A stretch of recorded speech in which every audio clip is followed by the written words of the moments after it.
All right, good morning. Today is June 13, and this is a day after the CPI report that uh, had us move. Hold on one second. Give me a second here. Okay. That had us move, leave a gap. For today, well, yesterday we spent the whole session above. We couldn't fill the gap at all. I think we got below it like 2 ticks on ES, and we left a lot of poor structure on NQ. So for today, what we need to be looking at, we're in the middle of the range on ES. NQ is all the way above yesterday's range. Which is interesting that they're diverging like that. So for ES, what I'm going to be looking for is in the middle of value, it's going to be choppy. So I don't want to touch it. If we break above value area high, I'll show you here. Value area high is at 54.47. I'm going to look for a breakout and a continuation of the rally. If inventory is like 95% long, I would say, from yesterday's close. So I'm looking for a correction and a move down to yesterday's close, which is at 54.27 and a half. And then from there, I'm gonna be looking to see if we can break this yesterday's low and fill the gap. Half of this gap is at 5400, and then we have the CPI scene of the crime. This is where we started the rally at 53.94.50. So market always likes to retest that place, where we broke from, and then the gap fill is at 53.86.25. Now if we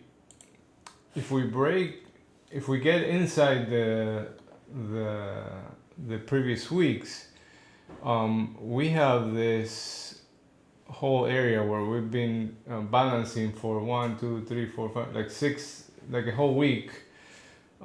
So if we accept prices below 53.85, then I'm gonna be looking for 53.67, which is the 20-day point of control.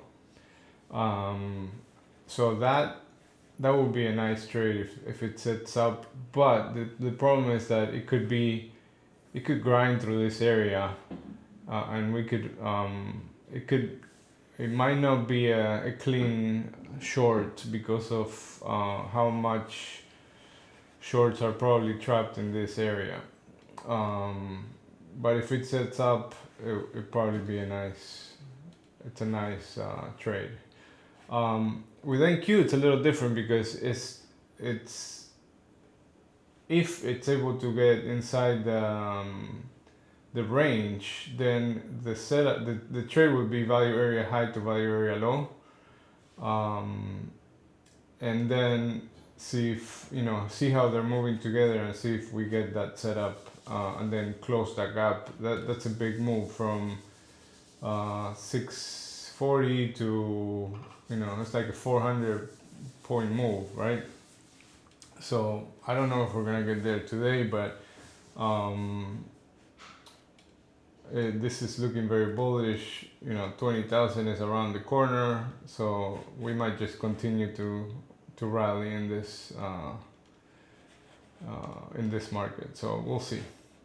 Crude oil is in the middle of this chop right now. We have the monthly pivot, the quarterly pivot, the yearly VWAP, the 20-day point of control. So we're in this range. I was saying this morning that I will be looking for shorts in the not necessarily for shorts, but for some resistance here at the 200 moving average at 79, what is it? 79.60. And back into this area of volume. Sorry, my charts are a little weird today. Back into this area of volume, into the 78.80 and 78, right?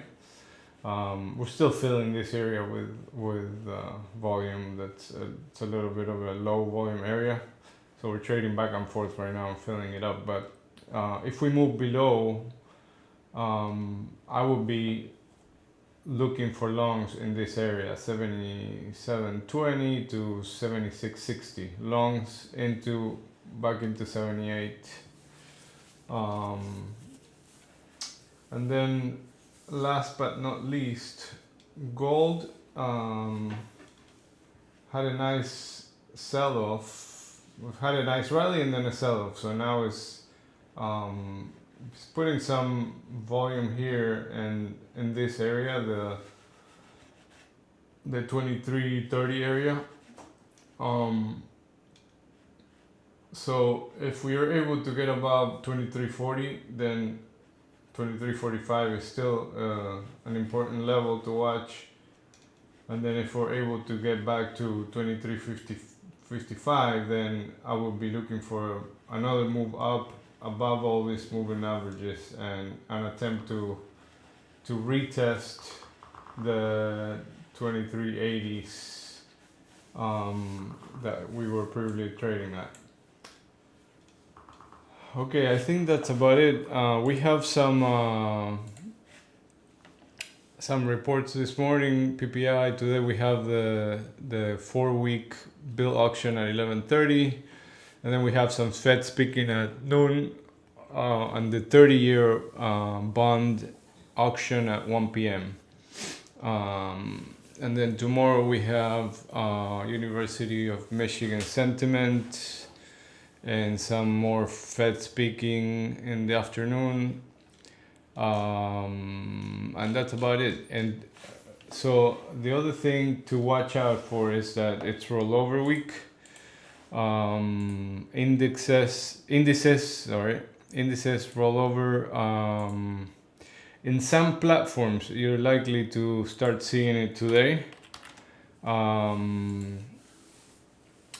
But I started looking at the next contract when the volume in the U contract is higher than the front month contract, the M contract. So right now, still, I'm gonna be looking at the M contract. But rollover week could get weird in terms of price action because, you know, traders are forced to move to the next contract and there's a lot of there could be a lot of flow that's based on the rollover, which makes setups weird, and maybe you think it's going one way, but then some flow comes in and you know, where you get a counter move, so just be careful with that. And that's just for the indices, the ES, Nasdaq, the Dow, the Russell. What I do is I look at the symbol, and I'm going to show you here.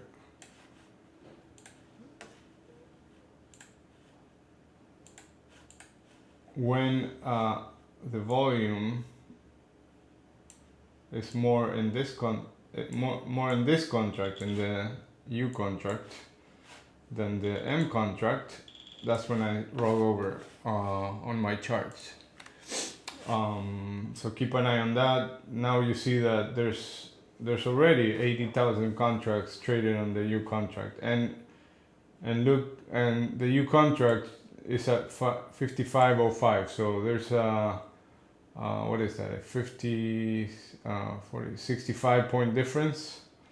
So, you know, we're gonna, tomorrow, I think it's likely gonna we're gonna start looking at the new contract either tomorrow or Monday, then we're gonna be up here in the 5505 area, right? But we'll talk more about that during the when we roll over and how I set up my charts for the rollover. Okay, that's about it for today, and good luck.